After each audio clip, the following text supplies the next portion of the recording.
دین کی معلومات کے لیے چینل کو سبسکرائب کریں۔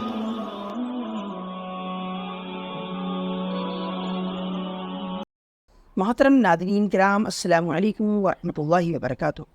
سیرت النبی کی 11ویں قسط آپ حضرات کی خدمت میں پیش ہے۔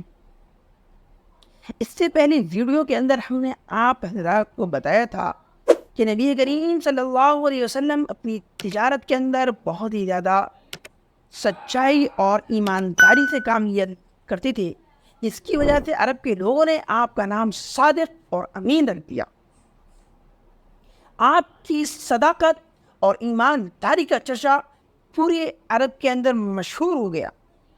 عرب کے اندر ایک بہت ہی زیادہ مالدار اور شریف اور نیک خاتون تھی، جن کے شوہر کا انتقال ہو چکا تھا اور ان کے بڑے بڑے رشتے آئے، لیکن انہوں نے سب کو نامنظور کر دیا تھا۔ وہ ایک بہت مالدار خاتون تھیں، وہ لوگوں سے اجرت پر کام کرایا کرتی تھیں، وہ لوگوں کو اپنا مال دے کر قافلوں کے ساتھ بھیجا کرتی تھیں اور نفع میں ان کو شریک چلا۔ جب انہیں نبی کریم صلی اللہ علیہ وسلم کی صداقت اور ایمانداری کے بارے میں پتہ چلا تو انہوں نے بھی آپ صلی اللہ علیہ وسلم کو پیشکش کی کہ وہ ان کا مال لے کر بھی سفر تجارت پر نکلے، اور خدیجہ نے آپ کے ساتھ میں اپنے غلام میسرہ کو بھی کر دیا۔ آپ صلی اللہ علیہ وسلم نے ان کی پیشکش کو قبول فرمایا اور آپ ان کی مال تجارت کو لے کر روانہ ہوئے۔ واپس پر آپ صلی اللہ علیہ وسلم نے ان کو ایک ایک پائے کا حساب دیا۔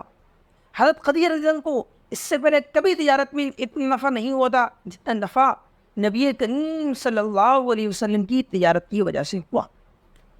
اور اس کے علاوہ غلام میسرہ نے نبی کریم صلی اللہ علیہ وسلم کی ایمانداری سچائی کے بارے میں جب حضرت خدیجہ رضی اللہ عنہا کو بتایا اور خود انہوں نے اپنے مال کے اندر جو ہے دگنا اور تگنا نفع دیکھا تو وہ آپ سے بہت زیادہ متاثر ہوئے۔ ان کو ایک نیک ایماندار شخص کی ضرورت تھی، لہذا انہوں نے آپ صلی اللہ علیہ وسلم کو نکاح کا پیغام بھیجا۔ آپ صلی اللہ علیہ وسلم نے کا ذکر اپنے چچا ابو طالب سے کیا، آپ کی چچا ہنسی ہو گئی، اور اس طرح ہمارے نبی صلی اللہ علیہ وسلم کا نکاح حضرت خدیجہ رضی اللہ عنہا سے ہو گیا۔